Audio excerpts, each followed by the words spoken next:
Buying things. Welcome students and let's start with this lesson. Buying things. चीज़ें खरीदना, बाहर जाके आप चीज़ें खरीदते हो तो ये भी एक लेसन है जिसमें चीज़ें खरीदी जा रही है। हम देखते हैं कि कौन चीज़ें वगैरह खरीदता है और क्या क्या खरीदी हो रही है।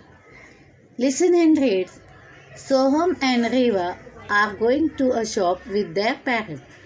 अभी सोहम और रेवा करके दो बच्चे हैं जो अपने माता पिता के साथ कहाँ जाते हैं, शॉप में जाते हैं, कुछ चीज़ें उनको खरीदना है। What a big shop! Mother wanted to buy some things. Father wanted to buy some things. How about you children? Do you want to buy something on your own? Here's some money. You can use it to buy anything you like. तो अभी दो बच्चे और अपने उनके माता पिता के साथ अपने शॉप में जाते हैं कुछ चीज़ें खरीदने के लिए। अभी मम्मी को भी कुछ खरीदना है, पापा को भी कुछ खरीदना है, तो लोग क्या करते हैं, सारा परिवार एक उनका फैमिली कहाँ जाते हैं, शॉप में जाता है, जो बड़ा सा दुकान होता है वहाँ पे चले जाते हैं। दोनों पेरेंट्स को कुछ ना कुछ परचेस खरीदना था और जब लोग पूछते हैं बच्चों को कि आपको क्या खरीदना है, कुछ पैसे वो दे देते हैं, बोले आपको जो भी चीज़ खरीदना है तो ये पैसे ले लो और खरीद लो, अपने हिसाब से अपने पसंद का कोई चीज़ खरीदना है तो खरीद लो। Now see here, shall we buy chocolates? Shall we buy crayons? Shall we buy a toy? Please help us, mother. What should we buy? Well, you can buy something that will finish up quickly, or you can buy something that will last long. You can buy something made by others, or you can buy things and make something yourself. अभी वहाँ पे बच्चे जाते हैं दुकान में, बहुत सारे ढेर सारी चीज़ें होती है, तो बच्चों को समझ में नहीं आ रहा है कि उनको क्या लेना है। तो बोलते क्या हम चॉकलेट्स ले, क्या क्रेयॉन्स ले, क्या कुछ खिलौना ले। उन्हें काफ़ी कन्फ्यूजन रहता है दुकान में जाके, जब ढेर सारी चीज़ें उनको सामने आता है। आप लोगों को भी होती होगी, जब ढेर सारी चीज़ें होती तो आपको ये होता है, क्वेश्चन आते हैं क्या क्या परचेस करें। तो इन बच्चों को भी समझ में नहीं आ रहा था, इन सारे शॉप में सारी चीज़ें देख के लास्ट में वो मम्मी को बोलते हैं, मम्मी प्लीज़ हेल्प अस, हम लोग को हेल्प करो चीज़ें खरीदने में। तो उसकी मम्मी बता रही, well you can buy something that will finish up quickly. आप लोग कोई ऐसे चीज़ भी ले सकते हैं जो जल्दी ख़त्म हो जाए, या ऐसे चीज़ ले लो जो ज़्यादा दिन तक आपके साथ रहेगा, विच विल लास्ट लॉन्ग। या कुछ ऐसे चीज़ें खरीदो जो दूसरों ने बनाई है, या कुछ ऐसे चीज़ें खरीदो जो आप लोग खुद बना सकते हो। ऐसे 4 ऑप्शंस देते हैं। एक क्या है, कुछ ऐसी चीज़ें खरीद लो जो आसानी से ख़त्म हो सकते, मे बी चॉकलेट्स, आइसक्रीम, ऐसे कुछ भी ईटेबल्स।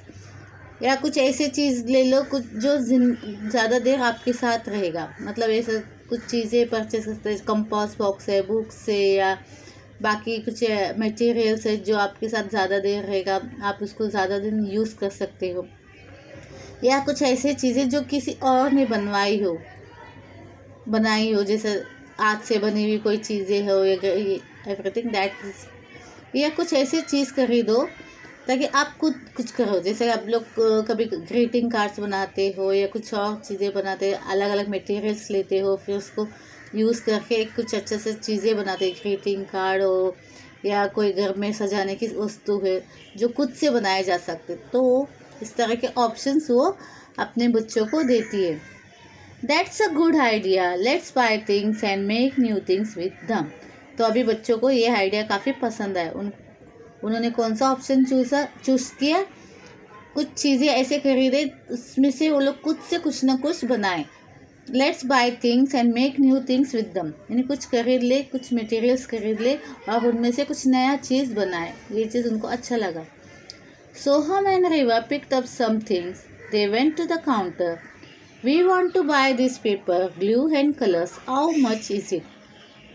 तो बच्चों ने, सोहम और रेवा ने क्या है, कुछ चीज़ें खरीदी और वो काउंटर के पास जाते। काउंटर मतलब जहाँ पे आपको जो खरीदी हुई चीज़ें है उसके पैसे आपको पे करने पड़ते हैं, तो वहाँ पे काउंटर में चले जाते हैं और बच्चे जाके वहाँ बोलते हैं कि हमने पेपर लिया है, ग्लू लिया है और कलर्स लिया है, इसके कितने पैसे होते हैं वो काउंटर से जाके पूछते हैं।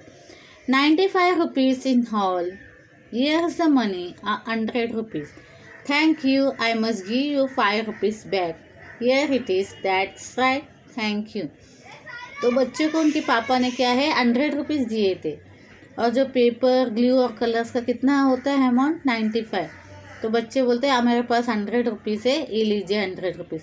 तो काउंटर में जो लेडी है यहाँ पे, जो काउंटर में रिसेप्शनिस्ट की तरह वो क्या बोलते हैं, हाँ थैंक यू, आप लोगों को 5 रुपये मुझे लौटाना है, क्योंकि उनका अमाउंट क्या होता है 95, और 100 में से 95 कट करेंगे तो आपको 5 रुपये बचता है।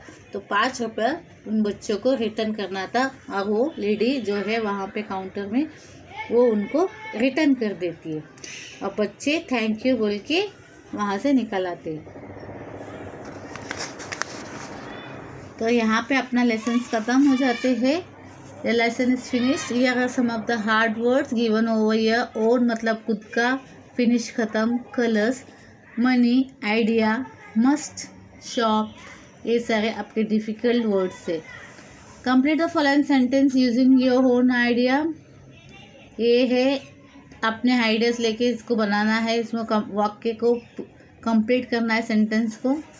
Read and complete the following table now, 1 and many। अगर एक चीज़ है तो शॉप, अगर बहुत सारे दुकानें हैं तो शॉप्स लिखेंगे, यानी एस ऐड करेंगे। एक चीज़ है तो थिंग लिखेंगे, अगर बहुत सारी चीज़ें हैं तो हम लोग थिंग्स लिखेंगे, मतलब एस उसमें ऐड करेंगे, थिंग्स बनाएंगे। टॉय का टॉयज़ बनेगा, चॉकलेट का चॉकलेट्स, रुपी का रुपीस, क्रेयॉन का क्रेयॉन्स, कलर का कलर्स, आइडिया का आइडियाज़, पेपर का पेपर्स, पेरेंट का पेरेंट्स। इस तरह हर एक वर्ड्स को आपको एस ऐड करके उसका प्लूरल फॉर्म बनाना है और यहाँ पे लिखना है। Right what you can make using paper, glue and colours. Name the following things, यहाँ पे दिया है, name the following things. Things that finish up quickly, क्या चीज़ें हैं जो जल्दी ख़त्म हो जाती हैं। रेडीमेड थिंग्स, क्या क्या चीज़ें आपको रेडीमेड मिलता है, ये यहाँ पे लिखना है। थिंग्स दैट लास्ट लॉन्गर, क्या चीज़ें हैं जो ज़्यादा दिन चलती है, ऐसी चीज़ों का नाम लिखना है। Things that you can make at home, क्या चीज़ें हैं जो आप घर में खुद से बना सकते हो। तो यहाँ में नेम द फॉलोइंग, यहाँ पे अपना लेसन्स ख़त्म हो जाते, फिनिश हो जाते, and we will be meeting in the next lecture. Bye, see you.